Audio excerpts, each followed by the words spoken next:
नमस्कार, आप देख रहे हैं इंदौर फर्स्ट, आपके शहर और आपके आसपास घटित तमाम हलचलों की जानकारी और अहम खबरों के साथ मैं हूं दिव्या खोबरे। आइए जानते हैं खबरों को विस्तार से।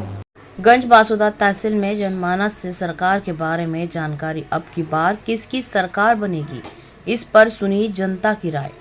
आज हम चर्चा करने वाले हैं गंज बासुदा विधानसभा में किसकी बनेगी सरकार, शिवराज या कमलनाथ, यहाँ से किसकी हो रही है टिकट की दावेदारी और किसको मिल सकता है टिकट। आइए आज हम पूछते हैं जनता से उनकी राय। अब की बार किसकी सरकार बन सकती है आपके साथ? अब की बार बीजेपी की सरकार बनेगी। बीजेपी में इतना भ्रष्टाचार है, महंगाई है, तमाम मुद्दे। नहीं, महंगाई के अलावा महंगाई तो ठीक है, उतनी सरकार दे रही है अपने, लेकिन क्या है वो कांग्रेस ने अपन उल्लू बनाया पिछली बार।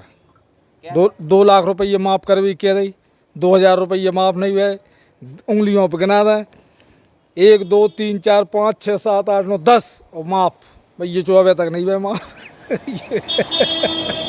पैसा माफ़ ही नहीं हुए है, और उल्लू बनावे सब कोई काम नहीं है। महंगाई बढ़ रही है दिनों दिन। हाँ। हर चीज के रेट बढ़ रहे हैं, जीरे 700 तो अपने दूसरी चीज़ों से फायदा है, वो अपने कमाई अपने इंसान मुल्क पैसा मिल रहा है, महंगाई हुई महंगाई तो सब चलेगी। चलो और लोगों से बात करते हैं। चलो सुरेंद्र भाई जी, तो आप कौन की सरकार चाह रहे हैं? कमल का फूल खिलेगा एमपी में फिर से। अब से गठबंधन बन गया, तमाम पार्टियां एक साथ हो गई, समाजवादी पार्टी, आम आदमी, कांग्रेस, फिर आप कैसे जीत पाएंगे? इसको कहते हैं डर। गठबंधन हो रहा है तो मतलब ये लोग डर रहे हैं, शिवराज सिंह चौहान से डर रहे हैं। सरकार तो मामा की ही बनेगी। इतना भ्रष्टाचार हो रहा है, लोग बताते हैं 50% कमीशन वाली सरकार है ये बीजेपी। अरे लोग तो कुछ भी कहेंगे, ये सब कांग्रेसियों की वो है देन, ये सब अफवाहें फैलाते हैं सरकार के खिलाफ। देवी तो रहा है मामा, लाडली लक्ष्मी। बात करते हैं आपके हिसाब से भैया किसकी सरकार बन रही है अब की? हमारे हिसाब से तो कांग्रेस की सरकार बन रही है और बनना भी चाहिए। क्यों? क्योंकि पिछले 18 साल से हम बीजेपी का शासन देख चुके हैं। आप किसी भी सरकारी दफ्तर में चले जाइए, आपका बगैर पैसों का काम नहीं होगा। अगर आपको एक जन्म प्रमाण पत्र भी बनवाना है तो 3 जगह पहले आपको पैसे खिलाने पड़ेंगे। आपको नया ट्रांसफार्मर रखवाना पड़ रहा है तो आपको लाइनमैन को कम से कम 20,000 रुपये खिलवाने पड़ेंगे। ट्रांसफर मिल तो रहा है। कमलनाथ की सरकार 18 महीने बनी थी तो वहाँ तो ट्रांसफर बंद ही करवा दिए थे, योजना ही बंद करवा दी थी। 18 महीने कांग्रेस की सरकार बनी थी, उसमें ट्रांसफर जैसी योजना, किसान परेशान हो रहे थे। शिवराज सिंह जी की देन है जो अब ट्रांसफर दोबारा से चालू की है योजना। ये बात करते हैं। अरे तो कमलनाथ जी को इतना मौका मिला ही नहीं था। 18 महीने का समय कोई बहुत ज़्यादा समय नहीं होता है। 18 महीने लगभग नए सरपंची चुनाव को हो गए हैं हमारे मध्य प्रदेश में, लेकिन अभी तक सरपंचों को उनके विकास का ना पैसा मिला है, ना योजनाओं का लाभ मिला है ताकि वो ग्राम पंचायतों में काम करवा सकें।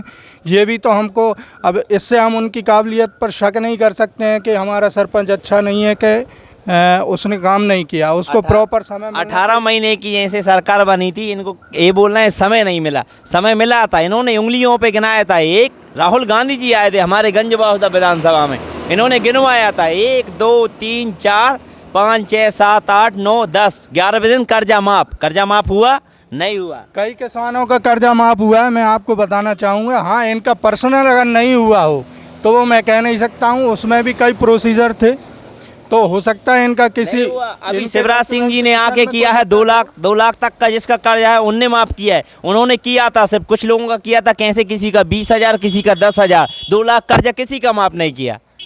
अभी भी शिवराज सिंह जी की ये जो बात कर रहे हैं, उनने कर्जा माफ़ किया है। मैं पर्सनल अपना बता रहा हूँ, मेरा भी नहीं हुआ है। ये तो फालतू की बातें, बयानवीर कहा जाता है हमारे प्रदेश के मुखिया को, और उनकी ही तरह उनकी शायद ये सपोर्ट करने वाले कार्यकर्ता हैं। बस बयानों के थ्रू ये कुछ भी कहते रहें, लेकिन ज़मीनी हकीकत हम सब जानते हैं। आज हमारा बिजली का बिल, आज हमारे राशन पानी की दुकानों पे आप जाइए, ट्रक से माल से भरे हुए ट्रक जगह जगह पकड़ाए जा रहे हैं। आज सरकारी दफ्तरों में आप जाइए, बगैर पैसे का आपका कोई काम नहीं होगा। आज आप सरकारी स्कूल में चले जाइए, शिक्षक 10-10 दिन अब्सेंट रहते हैं, बच्चों का भविष्य खतरे में, लेकिन प्रशासन कोई ध्यान नहीं देता है। आज आप CM हेल्पलाइन जो ये ये सीएम हेल्पलाइन का जो दावा करते हैं 181, मैंने खुद अपनी 10 बार शिकायत करी है और ऐसे 10 लोग और खड़े कर सकता हूं मैं। कोई निराकरण नहीं होता है, बस लीपापोती होती है इनकी तरफ से। तो आपको क्या लग रहा है जो कांग्रेस आएगी तो उसमें सब काम सही होगा? बिल्कुल, हमें मौका देना चाहिए नया आदमी को। नया आदमी आएगा उसकी नहीं ये कांग्रेस नई सरकार नहीं है, पहले भी 50 साल रही है, उसने क्या कर दिखाया? 50 साल भी कांग्रेस की सरकार रही है। इन्होंने तो कोर्ट में राम मंदिर के खिलाफ वकील बिठा रखे थे, क्या ये बात सही नहीं है क्या? बस बीजेपी वालों के पास धर्म, मुसलमान, पाकिस्तान, राम मंदिर, इनके अलावा कोई मुद्दा नहीं है।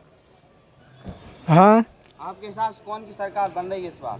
हमारे हिसाब से भाई रहे तो बीजेपी के वोट देंगे भी नहीं। 1000 मिल रहे हैं, 1200, 1500, मामा कह रहे हैं 3000 तक देंगे। करके छोड़ेंगे। तो बीजेपी की सरकार बननी चाहिए। कमलनाथ जी कह रहे हैं हम भी 1500 देंगे। कमलनाथ जी ने पहले भी 2 लाख को कर्जा माफ की कही थी, अभी तक का कुछ नहीं करो। ये हटे का है, झूठे वादे हैं कांग्रेस के। ये भ्रष्टाचार हो रहा है, 50% कमीशन वाली सरकार बोलते हैं भाजपा को, क्या आप इससे सहमत हैं? कौन बोलता है?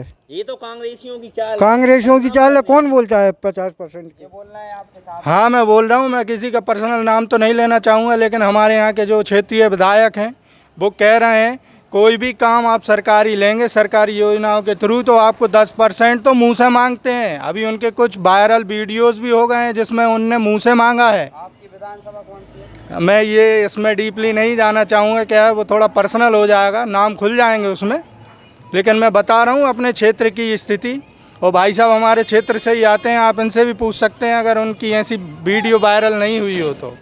भ्रष्टाचार के मुद्दे और महंगाई पर आप क्या कहेंगे? बीजेपी की जो सरकार है, जो कोई सरकार ने काम नहीं करो वो करके दे रही है आज तक। राम मंदिर जैसा मुद्दा कांग्रेस की सरकार पहले भी रह चुकी है, अभी तक किसी ने नहीं बना। लेकिन मोदी जी ने बना कंप्लीट करने को वादा करो तो काम चालू है।